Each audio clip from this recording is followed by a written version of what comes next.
नमस्कार, बहुत बहुत स्वागत है आपका अमर उजाला में। आपके साथ मैं हूं अभिलाषा पाठक और इस वक्त संसद में माहौल गरमाया हुआ है।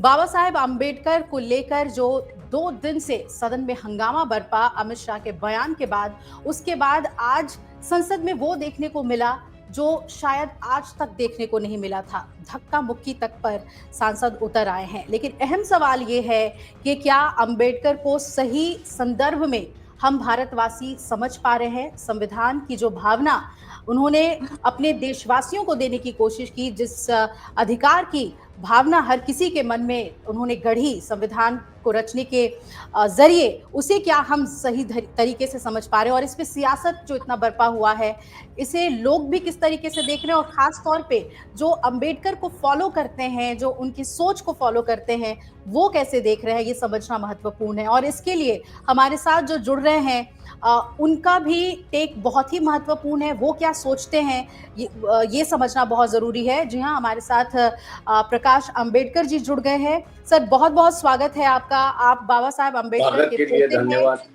जी, और उनकी भावनाओं को, उनकी बातों को लेकर एक एक्टिविस्ट के तौर पर, एक वकील के तौर पर आप हमेशा मुखर रहते हैं। तो बातचीत की शुरुआत जो है, अगर मैं कहूं कि आज जो संसद में हुआ, वो देखा आपने? क्योंकि ये कहा जा रहा है कि अंबेडकर की लड़ाई धक्का मुक्की पर आई। देखिए, दोनों साइड जब उतरते हैं, एक अपनी बात रखने के लिए और दूसरी बात रखने के लिए अंतर लेके खड़ा रहेंगे तो शायद मेरे ख्याल से नहीं होगा। लेकिन वहाँ जो है वो एक दूसरे को ब्लॉक करने की कोशिश वहाँ पे हो रही थी, और उस कोशिश की वजह से मैं समझता हूँ कि बुजुर्ग जो है वो वहाँ पे खड़े नहीं होने चाहिए। ये तो यंगर एलिमेंट का रवैया रहता है। पार्लियामेंट में मैं रह चुका हूँ, इसलिए हम लोग हमेशा जो धक्का बुक्की अगर होती है तो उसमें सह नहीं पाते, तो हम लोग उनको पीछे रखते थे, आगे नहीं रखते थे। तो ये मेरे ख्याल से यहाँ पर एक गलती हुई है कि जो उम्र से ज़्यादा हुआ है उनको मेरे ख्याल से उस आंदोलन में लिया है। ये मेरे ख्याल से सबसे गलत बात है, ऐसा मैं मान के चलता हूँ। बीजेपी इस वक्त पूरी तरीके से हमलावर हो गई है अंबेडकर जी। क्या लग रहा है कि ये ध्यान को मुद्दे से हटाने के लिए ये पूरी तस्वीर जो है वो बनी है? और खास तौर पे राहुल गांधी पे जो आरोप लगा है कि उन्होंने ही धक्का मुक्की की है, क्या कहना चाहेंगे इस पर? देखिए, मैं उस पर तो कुछ नहीं कहना चाहूँगा, क्योंकि एक सांसद जो है एक दूसरे पर गिरे हुए है, जिसमें उनको चोट लगी है, हॉस्पिटल में ले गए हैं, मंत्री वहाँ पर उनको देखने गए, इसलिए मैं उस पर उन बातों पर नहीं कहूँगा। लेकिन एक बात है कि ऐसे मामले, संविधान मामले जो है वो पार्लियामेंट में हमेशा आते रहे। हम लोग भी जब पार्लियामेंट में थे तब ऐसे कई बार मौके आए कि हाथापाई पे बात हुई। ये तो हाउस के बाहर हुई, लेकिन हम लोग जब थे तो हाथापाई जो हाउस के अंदर भी होती थी। जी, चलिए, तो ये तो एक दूसरे को पुश करना जो है। लेकिन एक ये था कि यंगर जनरेशन जो है, यंगर जनरेशन को पुश करती थी, ओल्डर जनरेशन को हाथ नहीं लगाती थी। ये मेरे ख्याल से जो एक डिसिप्लिन था, वो डिसिप्लिन यहाँ दिखाई नहीं दे रहा है मुझे। बिल्कुल। चलिए, अब प्रकाश अंबेडकर जी, अब इस मुद्दे पर आते हैं जो अमित शाह के भाषण के बाद जो ये मुद्दा गरमाया है। आप कैसे देख रहे हैं इसे? जो उन्होंने कहा कि बार-बार अंबेडकर का नाम लेना एक फैशन हो गया है, और इतनी बार अगर नाम जो है वो भगवान का जप लेते तो मोक्ष की प्राप्ति हो जाती। किस तरीके से इस बयान को आप देख रहे हैं? क्या वो कह रहे हैं कि मेरे बयान को गलत संदर्भ में लिया गया है? देखिए, मैं ये कहूँगा कि उनकी जो मानसिकता है वो आरएसएस की मानसिकता है। और आरएसएस ने कभी भी महात्मा फुले हो, शाहू महाराज हो, या डॉक्टर बाबा साहेब अम्बेडकर हो, या पेरियार हो, इनको कभी माफ नहीं किया है, ऐसा मैं कहूँगा। क्योंकि उनका एक आंदोलन जो था वो आरएसएस की आइडियोलॉजी के खिलाफ था, वैदिक हिंदू के खिलाफ था, और इसलिए उनकी कश्मकश उनके ज़माने से चलते आ रही है। अब ये मानसिकता मैं समझता था कि अमित शाह ने आगे नहीं ले आना चाहिए था, उनमें बदलाव होना चाहिए था, ऐसा मैं मानता हूँ। He is not part of the Hindu, मतलब अमित शाह जो है, ये इनको इस्तेमाल किया गया है, ये मैं कहूँगा। क्योंकि he is not an Hindu, he is a Jain. और आप देखोगे कि राम मंदिर का शिलान्यास जब हो रहा था अयोध्या में, तो ही वॉज कॉन्शियसली एब्सेंट। तो अब ये कहूंगा कि इस्तेमाल करने की जो बात है, यहाँ दो चीजों के लिए जो है वो अमित शाह को इस्तेमाल किया गया, ऐसा मैं कहूंगा। तो कांग्रेस की जो मांग है, उनसे जो इस्तीफे की मांग जो हो रही है, ये जो पूरा अब ऐसा प्रदर्शन है कि जब उन्होंने कहा है तो उनको इस्तीफा की मांग तो उनकी होगी, क्योंकि प्राइम मिनिस्टर ने कहा, वो कहेंगे मैं तो इसमें नहीं था, वो उनकी बात थी, इसलिए आप प्राइम मिनिस्टर का नहीं मांग सकते हो। अमित शाह का तो आपको रिजिग्नेशन मांगना ही मांगना है उसमें। और मैं ये कहूँगा कि अगर उनमें कोई बात बची है तो he should resign from the home ministry. आप भी ये मानते हैं कि उन्हें रिजाइन करना चाहिए? ऐसा है कि सदन के चाहे वो गुजरा हुआ सदस्य हो या सिटिंग सदस्य हो, उसके बारे में आप टिप्पणी नहीं कर सकते, ये पार्लियामेंट के इंटरनल रूल्स कहते हैं। और जहां तक मैं जानता हूं, किसी एक सदस्य ने, टीएमसी के एक सदस्य ने एक प्रिविलेज मोशन भी मूव किया है, ऐसे मेरी जानकारी है जी। तो सवाल ये है कि सदन के अंदर जी आप अगर किसी के खिलाफ कहना है तो आपको उसकी स्पीकर को नोटिस देनी होती है, और अगर आपने स्पीकर को नोटिस नहीं दिया है तो आपके खिलाफ प्रिविलेज होगा ही। अब ऐसा है कि इनकी मेजॉरिटी होने की वजह से वो प्रिविलेज मोशन का क्या होगा मुझे मालूम नहीं है, लेकिन मैं इसमें राजनीति भी देख रहा हूँ और दूसरी तरफ से अपनी आइडियोलॉजी आरएसएस जो वो बेचना चाहती है ये भी दिखाई देता है। लेकिन आप समर्थन करते हैं कांग्रेस की इस मांग का कि अमित शाह इस्तीफा दें? सर, आप तो समर्थन करते हैं? हाँ, मैं समर्थन उसका कर रहा हूँ, क्योंकि you can't have an home minister जो कॉन्स्टिट्यूशन को इम्प्लीमेंट करने वाला है,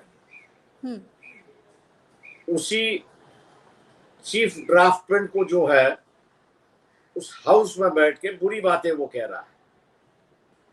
ये एक कॉन्ट्रडिक्शन है और इस कॉन्ट्रडिक्शन को अगर मिटाना है तो मेरे ख्याल से होम मिनिस्ट्री जो है वो संविधान एक तो चला नहीं पाएगी, अमल नहीं कर पाएगी, और उसका फिर हमेशा कॉन्फ्लिक्ट चलता रहेगा। लेकिन सर, आप कॉन्ट्रडिक्टरी स्टेटमेंट की बात कर रहे हैं, लेकिन आपको याद होगा जो पहला भाषण था वो तो प्रधानमंत्री का जो भाषण था उसमें एक अहम हिस्सा बाबा साहेब अम्बेडकर को लेकर था, जिसमें उन्होंने कहा था कि कांग्रेस ने हमेशा उनका अपमान किया। कांग्रेस आप मेरे ख्याल से एक ही साइड को सुन रही है। मैं दोनों साइड की बात करना चाहूंगी। जयशंकर करके एक कार्टूनिस्ट थे जी, उस कार्टूनिस्ट पर मेरे ख्याल से आपको याद होगा कि वो दोबारा पब्लिश हुआ था एनसीईआरटी के माध्यम से, और पता नहीं क्यों उसमें ये लगा, लेकिन मायावती ने उस कार्टून को पार्लियामेंट में राज्यसभा में उठाया था, और वो कार्टून ये था कि जितने साधु है वो बाबा साहब को कोस रहे हैं। मतलब उस वक्त की बात अगर कहूं, कांग्रेस तो उनके बाबा साहब के खिलाफ कांग्रेस थी, ये बात तो सही थी, मैं उसको ये नहीं कह रहा हूं, लेकिन आरएसएस, विश्व हिंदू परिषद और साधु संघ जो था जी, उनका भी आंदोलन बाबा साहब के खिलाफ उस वक्त चल रहा था। तो ये नहीं है कि कांग्रेस ही थी जी, आरएसएस, उसके साथ में फिर हिंदू महासभा, और हिंदू महासभा के साथ बाद में साधु संतों का जो संगठन था वो भी उसमें था। एक सिर्फ मैं कहूँ कोई हिंदू महासभा के जो एक ही सदस्य थे, जयकर जो थे, वही मेरे ख्याल से with in the Hindu Mahasabha he was very soft, and उन्होंने बाबा साहब का समर्थन किया उस वक्त जी। तो इसमें जो है विरोध करने में जो है वो कांग्रेस भी उतनी ही है, और भारतीय जनता पक्ष अभी जो जनसंघ का या आरएसएस का नवा अवतार जो है वो भी है उसमें। जी, एक और सवाल उठाया जा रहा है सर, और इसमें तो आपकी प्रतिक्रिया बहुत ही महत्वपूर्ण है कि बीजेपी कह रही है कि भारत रत्न नहीं देने के पीछे कांग्रेस की जो मंशा है वो झलकती है। आप जानते हैं कि जी, अगर बीजेपी दे देती है भारत रत्न, पार्लियामेंट में I was a member of parliament during those period. जी विश्वनाथ प्रताप सिंह को ये जो डिसीजन लेने में क्या कठिनाई हुई और किन किन लोगों ने कठिनाई लाई है, मैं उसका चश्मदीद गवाह हूं। वो यही थे कि चंद्रशेखर हो, हेगड़े हो, देवगौड़ा हो और देवीलाल जैसे व्यक्ति है और वीपी सिंह है, इन्होंने कहा नहीं किसी भी हालत में हम देंगे, आपको रहना है तो रहिए, नहीं रहना है तो मत रहिए।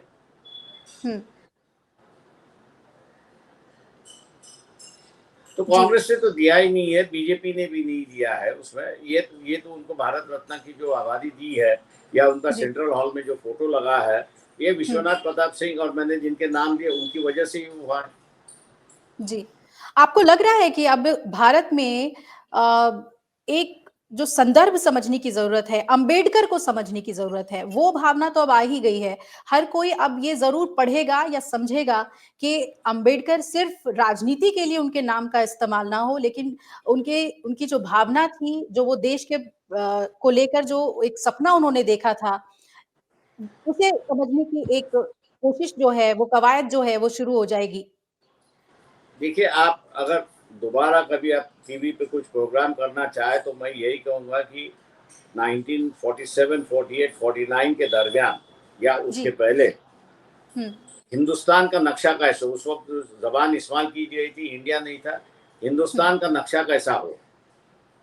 आप संघ परिवार का, आरएसएस का भी निकालिए, सावरकर जी का भी निकाल लीजिए, उसके बाद में हिंदू महासभा है उनका भी निकाल लीजिए।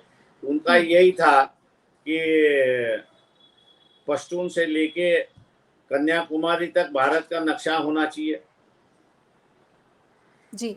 He wrote the book Thoughts on Pakistan somewhere in 1930s, और जिसमें उन्होंने कहा कि भैया हिंदुओं के लिए अपना एक देश होना जरूरी है। And he carved out an area from the British Empire कि जो हिंदुओं के लिए हो सकता है।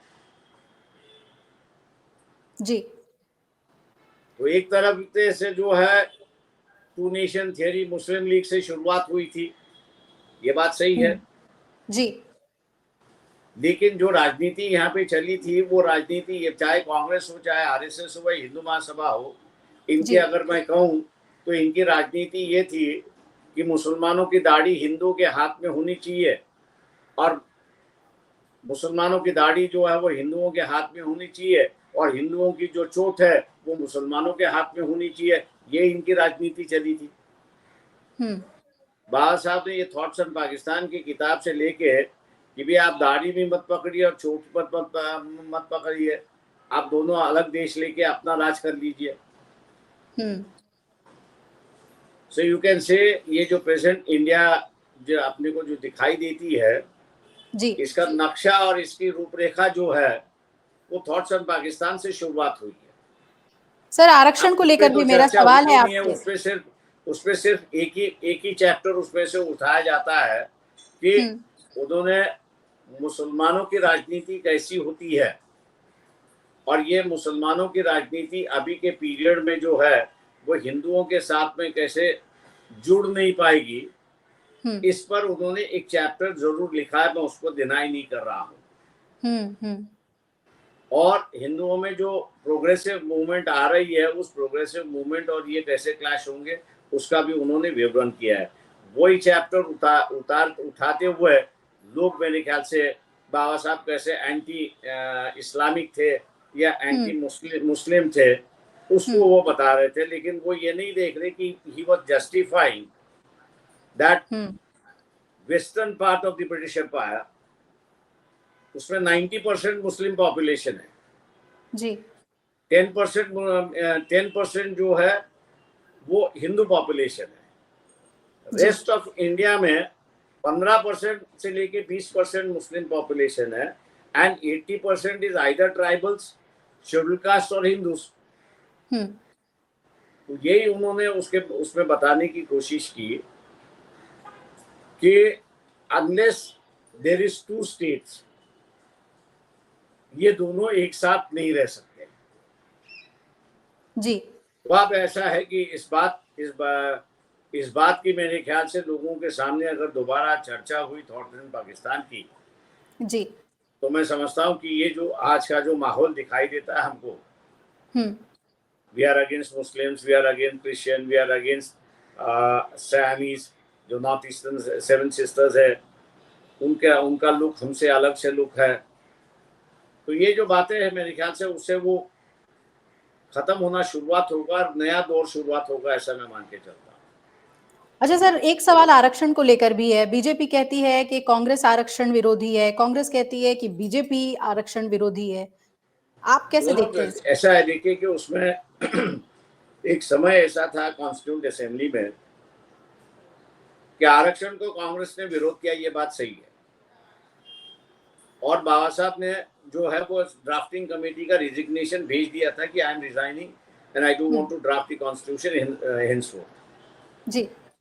ये भी किस्सा सही है, मैं नहीं उससे नहीं कह रहा हूँ। हम्म। कांग्रेस पार्टी ने सरदार पटेल को भेजा और बाबा साहब ने ये कहा कि अनलेस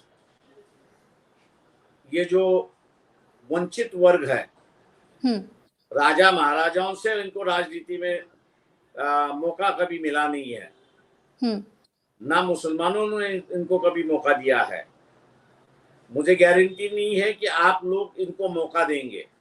जी।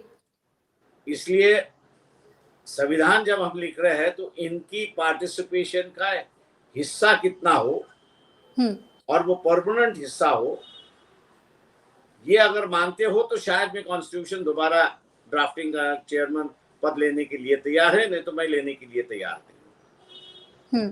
ये कांग्रेस का किस्सा, ये सही किस्सा है। बाद में कांग्रेस ने मान लिया कि नहीं रिजर्वेशन होना चाहिए, इसलिए बाबा साहब ने जो है वो अपना रिजिग्नेशन पीछे लिया और ड्राफ्टिंग कमेटी के दोबारा वो चेयरमैन हो गए। लेकिन बीजेपी और आरएसएस जो है, आज की बीजेपी उस वक्त की जनसंघ और हिंदू महासभा और आरएसएस, इन्होंने पहले से ही आरक्षण को विरोध किया है और आज भी इनका आरक्षण को विरोध है। अच्छा सर, ये बताइए कि राहुल गांधी जातीय जनगणना को लेकर खुलकर कह रहे हैं, फिर उनका ये भी कहना है कि ये जो बेंचमार्क है 50% का, हम इसको आगे ले जाएंगे, हम इस पर कानून लेकर आएंगे। आप हमें जरा समझाइए, क्योंकि आप एक वकील भी हैं। मैं ये कहूंगा कि सुप्रीम कोर्ट का जो 50% का जो कैप है जी, उसको हटाए या ना हटाए, इस पर मेरे ख्याल से दो राय देश में है, ऐसी एक परिस्थिति है। मैं उस पर टिप्पणी नहीं करना चाहूंगा। लेकिन दूसरी बात जो है, जाति जनगणना होनी चाहिए। मैं उसको आपको एक उदाहरण दूंगा। जी।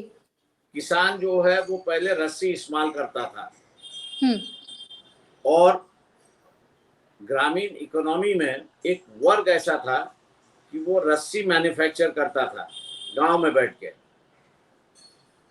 आज रस्सी की जगह जो है वो नायलॉन ने ले ली है और उसका मैन्युफैक्चरर जो है वो गरवारे है, इंडिविजुअल गरवारे है।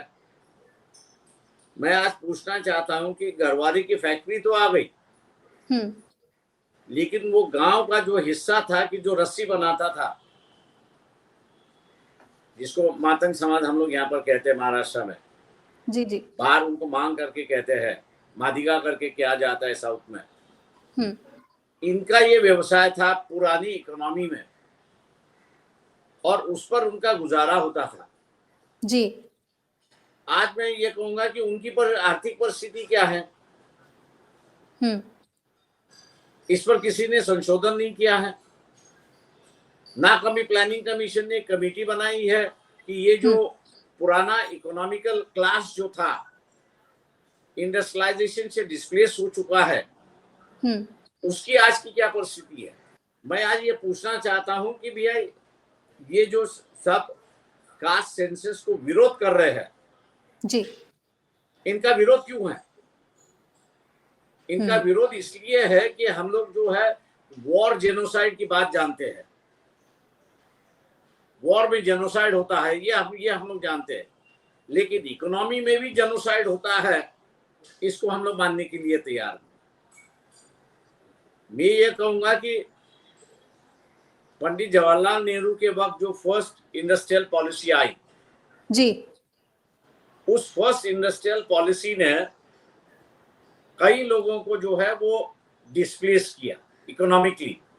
हम्म, अब इकोनॉमिकली ये जो डिस्प्लेस हो गए, इनका रिहेबिलिटेशन हुआ या नहीं हुआ? उन्होंने अगर दूसरा व्यवसाय स्वीकार कर लिया होगा तो सरवाइव हो गए। अगर उनको दूसरा और कोई व्यवसाय नहीं मिल गया है तो उनका जेनोसाइड हो चुका है। मैं ये कहता हूं कि आप कास्ट सेंसस के बाद जो इकोनॉमिकली डिस्प्लेस हो चुका है, जी, जो हम लोग इतना प्रयास करने के बाद भी गरीबी रेखा के नीचे जो जनसंख्या है वो आज भी उतनी ही है, उसकी वजह क्या है ये समझ ये आप पाएंगे। फाइंड आउट करेंगे जब ये कास्ट सेंसस होगा, तभी उसके बिना जी, नहीं आपको बस पता चलेगा। बिल्कुल, बिल्कुल सर। एक आखिरी सवाल आपका, क्योंकि वन नेशन वन इलेक्शन पर भी काफ़ी सियासत देखने को मिल रही है। आप क्या मानते हैं, क्या वन नेशन वन इलेक्शन ज़रूरी है देश के लिए, लागू करना ज़रूरी है इसे? देखिए, इस सरकार ने जीएसटी लिया के स्टेट की ऑटोनॉमी जो है, फाइनेंशियल ऑटोनॉमी जो है वो खत्म करवा दी, डिपेंडेबल करवा दी। दूसरा जो है फाइनेंस कमीशन जो होता था या प्लानिंग कमीशन जो होता था उसको उन्होंने बर्खास्त कर दिया। अब तीसरी बात जो है वो अब वन नेशन वन इलेक्शन ले आ रहे हैं। जी, तो इसका मतलब ये हुआ कि आप जो है वो टोकरी उल्टा कर रही हो। इसका मतलब ये है कि वोटर राजा था। जब तक वोटर का विश्वास था इलेक्टेड रिप्रेजेंटेटिव में, तब तक वो उसको राज करने देता था। उसका विश्वास खत्म हुआ तो सीधे कहता था गो बैक टू इलेक्शन। जी, विश्वास दोबारा हासिल करो। 5 साल के पहले भी होता था या 5 साल के बाद तो उसको लेना है। लेकिन अब जो है 5 साल के लिए election, one nation one election होगा तो 5 साल में एक ही इलेक्शन होगा। जी, तो ये दूसरी तरीके से डिक्टेटरशिप फॉर 5 इयर्स लाने की कोशिश यहाँ की हो रही है। प्रकाश जी, बहुत बहुत धन्यवाद आपका। तमाम मुद्दों पे आपने अपनी बात रखी हमसे, कई अहम मुद्दों पर इस चर्चा के लिए आपका बहुत बहुत शुक्रिया। और वंचित बहुजन अघाड़ी के अध्यक्ष और बाबा साहेब अम्बेडकर के पोते प्रकाश अम्बेडकर जी हमारे साथ जुड़े हुए थे और तमाम मुद्दों पर उन्होंने अपनी बात रखी है। बहुत बहुत धन्यवाद आपका। अगर आप ये वीडियो YouTube पर देख रहे हैं तो हमारे चैनल को सब्सक्राइब कर बेल आइकन दबाएं और Facebook पर देख रहे हैं तो हमारे पेज को लाइक करें। 8 मिलियन प्लस सब्सक्राइबर, आपके इस भरोसे के लिए बहुत धन्यवाद।